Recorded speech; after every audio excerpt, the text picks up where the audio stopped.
قال الله تعالى لن ينال الله لحومها ولا دماؤها ولكن يناله التقوى منكم।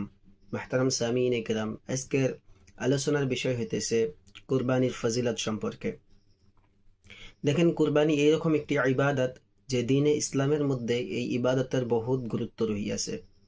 এই মুবারক মাসের মধ্যে অর্থাৎ জিলহজ্জা মাসের মধ্যে এই ইবাদতকে লাখ লাখ মুসলমান কি করে আঞ্জাম দেয়, এই ইবাদতের উপরে সমস্ত মুসলমান কি করে আমল করে, এবং লাখ লাখ পশুকে আল্লাহ রব্বুল আলামিনের রিজার জন্য, আল্লাহকে রাজি এবং খুশি করার জন্য লাখ লাখ পশুকে আল্লাহর নাম নিয়ে কুরবানি করা হয়। তো কুরবানি বহুত বড় একটি ইবাদত।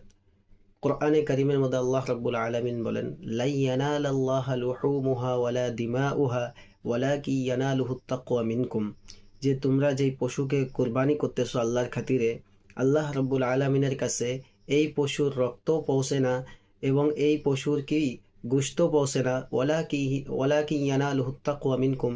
কিন্তু এই পশু জব করার দ্বারাই তোমাদের ভিতরে কতটুক তাকওয়া অবলম্বন তোমরা করছো, আল্লাহর কতটুক ডর ভয় তোমাদের কাছে আছে, তোমাদের ইখলাসে নিয়ত কি আছে, এইটা আল্লাহর কাছে গুরুত্বপূর্ণ, এইটা আল্লাহ রব্বুল আলামিনের কাছে পৌঁছে।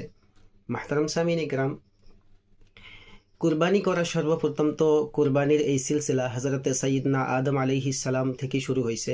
আদম আলাইহিস সালাতু ওয়াস সালামের দুই ছেলে হাবিল এবং কাবিল, এনারা কি করছেন, আল্লাহ রব্বুল আলামিনের দরবারের মধ্যে কুরবানি পেশ করছেন।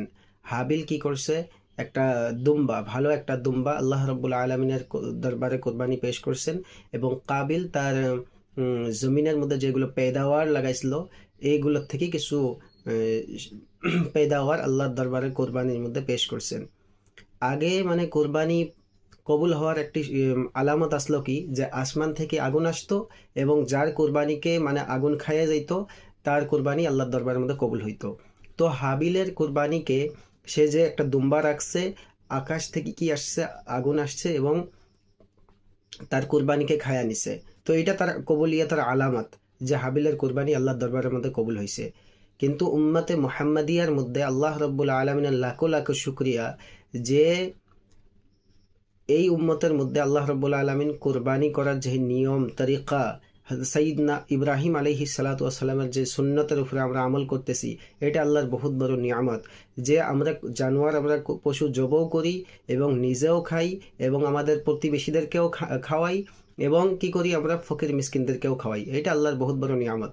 যদি পূর্বের মতন হইতো যে আকাশ থেকে আসতো এবং কোরবানির জানোয়ারকে, পশুকে কি করতো, আগুনে খায়া নিত, তাহলে নিজেও খাইতে পারতাম না, প্রতিবেশীকেও খাওয়াইতে পারতাম না এবং কি ফকির মিসকিনদেরকেও আমরা দিতে পারতাম না। তো এটা আল্লাহর বহুত বড় নিয়ামত, এটা উম্মতে মুহাম্মাদিয়ার বৈশিষ্ট্য, খুসুসিয়ত। মাহতারাম সামিন ইকরাম, সাহাবা যায়েদ বিন আরকাম রাদিয়াল্লাহু তাআলা আনহু, ওনার থেকে রিওয়ায়াত আছে যে সাহাবা রিজওয়ানুল্লাহি আলাইহিম আজমাইন হুজুর পাক সাল্লাল্লাহু আলাইহি সাল্লামকে জিজ্ঞাসা করতেছেন, ইয়া রাসূলুল্লাহ, এই কুরবানি কি বস্তু? আল্লাহর রাসূল সাল্লাল্লাহু আলাইহি সাল্লাতু ওয়াসাল্লাম বলেন যে তোমাদের বাপ ইব্রাহিম আলাইহিস সালামের সুন্নত, কুরবানি হতেছে তোমাদের পিতা হযরত ইব্রাহিম আলাইহিস সালাতু ওয়াসাল্লামের সুন্নত। এর বাদে সাহাবারা জিজ্ঞাসা করতেছেন, ইয়া রাসূলুল্লাহ, এর বদলে আমরা কি পাইমু?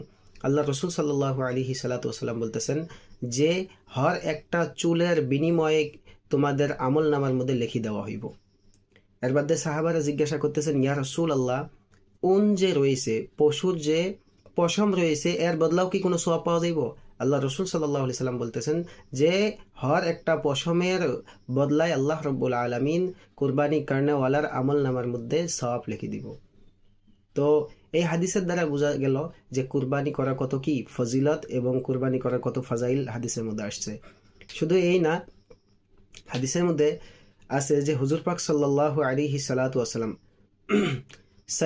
সৈয়দ হযরতে ফাতিমা রাদিয়াল্লাহু তাআলা আনহা, হুজুর পাক সাল্লাল্লাহু আলাইহি সাল্লাম কুরবানির দিন হযরতে ফাতিমা রাদিয়াল্লাহু তাআলা আনহাকে বলতেছেন যে বেটি, তুমি কি করো, তোমার কুরবানির পশুর সামনে যা কি হয়ে থাকে, খাড়া হয়ে থাকো। কারণ যেই সময় কুরবানির পশুকে জবা করা হইব এবং তার রক্ত, পশুর রক্ত জমিনের মধ্যে পড়ার আগে আগে তোমার জিন্দেগির পিছনের জিন্দেগির সমস্ত গুনাহকে মাফ করে দেওয়া হইব। তো মাহতারাম সামিন ইকরাম, যে ব্যক্তিকে আল্লাহ রাব্বুল আলামিন মাল, ধন, সম্পদ এইরকম শক্তি দান করছে যে সে কুরবানি করতে পারবো, সে যেন এই মুবারক মাসের মধ্যে আল্লাহ রাজি এবং খুশি করার জন্য কুরবানি করেন।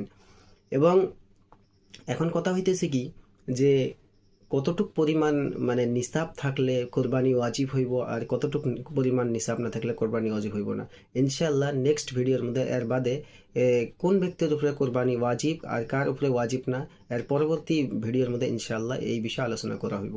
আল্লাহ রাব্বুল আলামিন আমাদের সকলকে কোরবানি করার জন্য তৌফিক দান করুক। আসসালামু আলাইকুম রহমতুল্লাহ।